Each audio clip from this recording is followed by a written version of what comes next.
Hello, my dear listeners. Welcome to You Are Okay. I'm Lieta and I'm so grateful you are here with me. Over the years living with depression, I kept asking the same questions. What is happening to my body? Why do I feel so exhausted, so stuck? Why can't I rest even when I really try?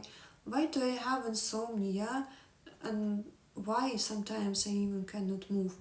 On my channel, I examine many studies, scientific and spiritual, so we can understand clearly what depression does, what causes it, and what it does to our body, mind, energy. And today, I want to go deep into something many of us suffer silently, that horrible fatigue, the clamps in the body, the blocks, the heaviness, the fog in the head. I want us to explore why you want to do, you have dreams, ideas, ambitions, but you have no resource, no energy. Every night you hope that sleep will reset everything, that tomorrow will be new, that you will implement your plans. But you wake up to fog, headaches, jumbling thoughts, and realize that what you planned isn't done, or is done half-heartedly. You are so exhausted. And then the cycle becomes heavier. Criticism, guilt, negative thoughts about yourself, first of all. Why again did I not do what I wanted? Why is my body betraying me? Deep inside, the tension accumulates, maybe an anxiety accumulates, and because resting doesn't rest you, even lying on the couch, even when trying massage or some relaxing ritual, the body holds tension. The mind jumps, relaxation feels like a luxury and often impossible. You just don't know how to rest. Today I am going to explain what is physically happening in your body, in your brain and nervous system, what energetic spiritual dimensions contribute, studies and research that confirm what you feel is real and what you can do, not in vague terms, but with concrete awareness, steps, and practices that help begin to restore your energy and presence. If you stay with me, I promise you will gain a bit of clarity and feel understood and find ways forward. Let's start with what's going on physically: brain, hormones, sleep. So, with the physiology. When depression is present, multiple systems in the body are dysregulated. First is cortisol rhythms. There is significant research showing that sleep disturbances in depression are strongly linked with changes in cortisol, the body's stress hormone. For example, a study found that people with treatment resistant major depression had disturbed cortisol awakening responses and worse sleep quality, which correlated with more severe depression. Another study showed insomnia severity is associated with higher morning cortisol levels, increased tension and anxiety, and worse depression symptoms scores. Second one is sleep architecture and quality. Deep sleep stages and slow wave sleep are especially needed for repair, brain repair, hormonal reset, energy restoration. In depressed insomnia, these deep stages are often reduced or disrupted. Even if total sleep time is long, the repair doesn't fully happen. Autonomic nervous system, dysregulation. There are large studies showing that people with depression report many symptoms of autonomic dysregulations.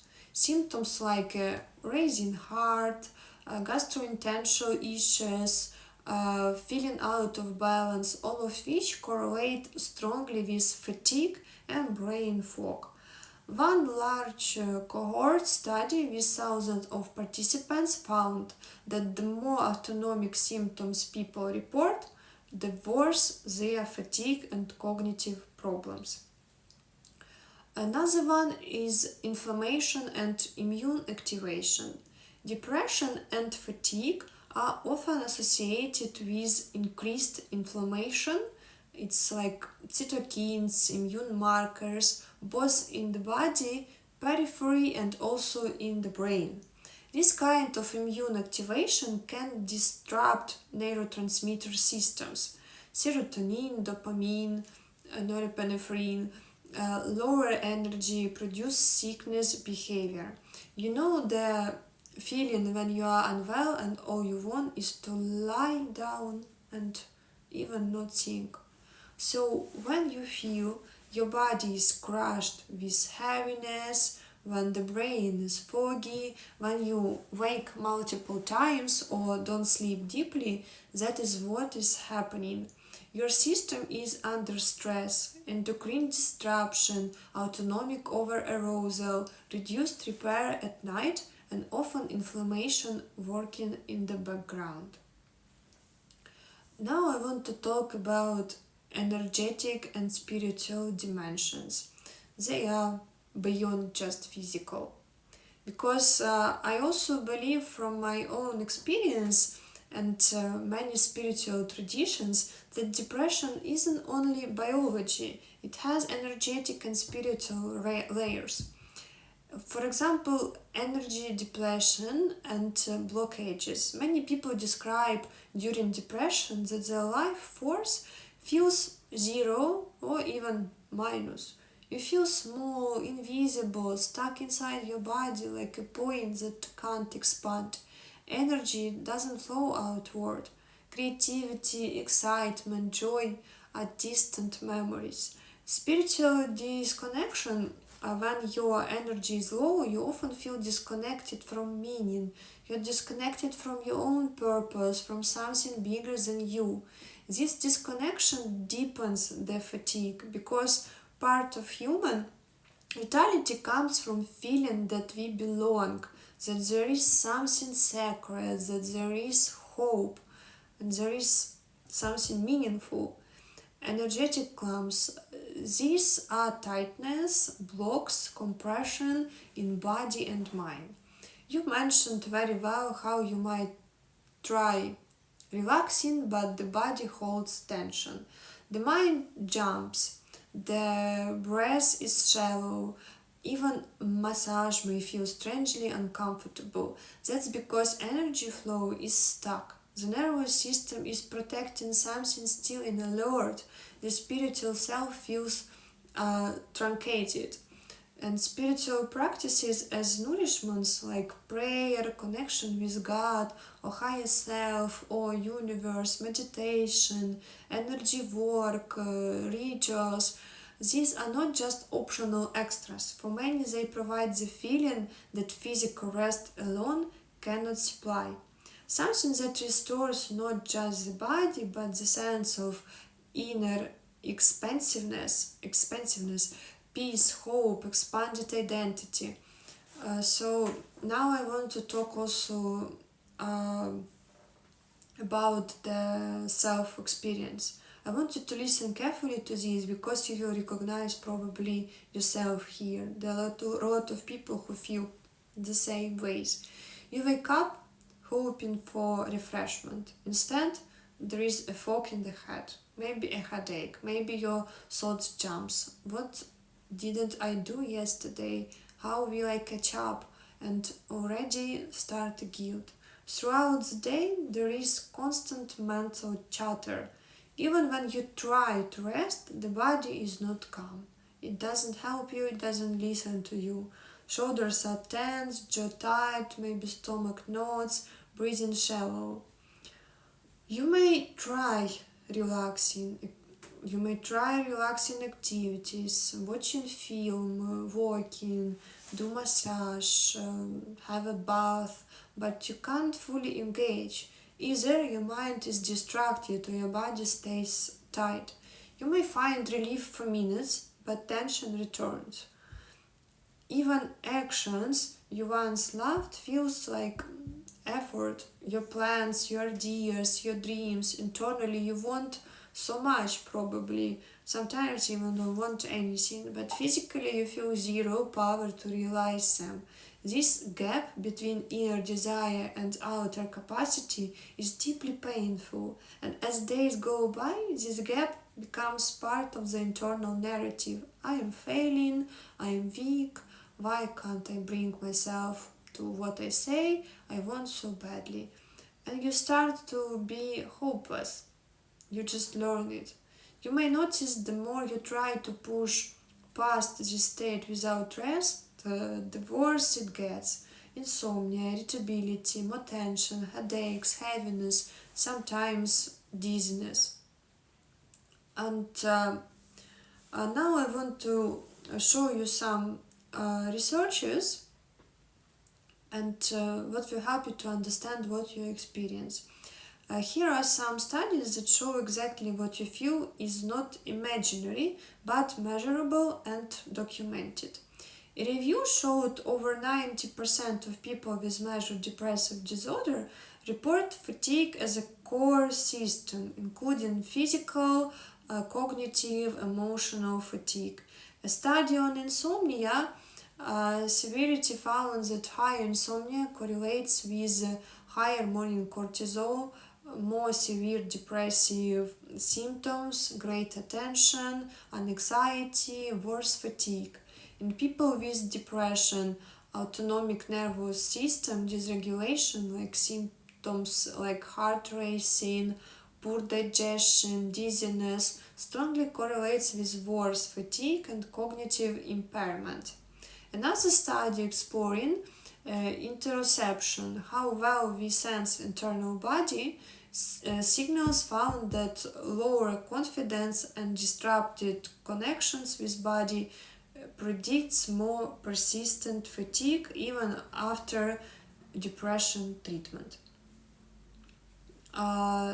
These findings show that what you feel, like foggy head, lack of energy, poor rest, tension, is not only emotionally painful but grounded in real biological, neurological, and physiological processes. So, what helps from lower levels to deep levels? Because understanding is one thing, you want to change. Here are practices drawn from research, spiritual wisdom, and lived experience, ranging from immediate relief to deeper energetic healing. First is body awareness practices. Gentle movement, stretching, yoga, like it helps slowly release tension clamped in muscles. Somatic therapies, paying attention to subtle bodily signals, scanning tension, breathing into it, like sleep improvement and rest protocols. Establish a consistent sleep routine. Dark room, cool temperature. Try with time, it will help. Limit stimulation before bed. No blue light, no heavy thinking just before sleep. Try practices like yoga nidra, it's really very helpful. Guided meditations for sleep. Working with the nervous system. Breathing exercises. Slow diaphragmatic breathing to engage the parasympathetic system. Grounding. Walk barefoot on the grass, connect with nature, feel the earth beneath, nervous system, bottom up practices, movement, shaking, gentle massage, spiritual and energetic practices. You can try meditation, prayer, or calling in connection with something greater than yourself, and energy healing, like work with chakra, reiki, breath work, whatever resonates to you. Rituals of self-care, lighting a candle, mindful breathing, journaling to your inner self or to God, to universe, and cognitive emotional practices. Journaling to express what is pent up, resentments, guilt, shame, gentle reframing, tracing negative self-talk back to the body tension and fatigue. I could not finish because I was exhausted, not because I didn't care. Allowing rest without shame, recognizing that rest is not indulgence, it's repair, and it is your health first. Lifestyle adjustments, reducing non essential stressors, demands, obligations, things you don't need. Like, control these, please. Better nutrition, hydration, anti inflammatory food, for example, for some. And balance exposure to light. Daylight, sunlight helps regulate mood and circadian rhythm. Try to be outside as much as you can. So you can use it also to understanding yourself better. Let's try to pause, and I want to invite you to close your eyes or soften your gaze. Reflect on these prompts. What are the moments in my day when I feel the heaviness the most? Which parts of my body feel tight right now? Shoulders, jaw, chest. Which activities make me feel more drained instead of restored? What small practices can I introduce today to ease tension or rest? Just one. Write them down if you can. Even noticing makes a difference. Today we have described deeply what happens when depression drains your body, energy, sleep, and possibility. We have seen the research, the spiritual dimension, the lived experience, and importantly, we saw that there are ways to begin restoring. This isn't about pushing yourself to be better overnight. It's about reclaiming your inner life, your body, your mind, your spirit, little by little, step by step, building practices that honor your current state even when it feels stuck. You deserve the space to rest, to heal, to feel alive again. And as you go forward, remember your fatigue, your blocks, the heaviness, they are signals. They are messages from your body, from your energy, your spirit asking for care. And you can begin to listen, to respond, to reconnect. Thank you for being here with me. I trust that you will carry something healing forward from this conversation. And I really appreciate when I see how you follow me, and I really appreciate your comments. So feel better and take care about yourself.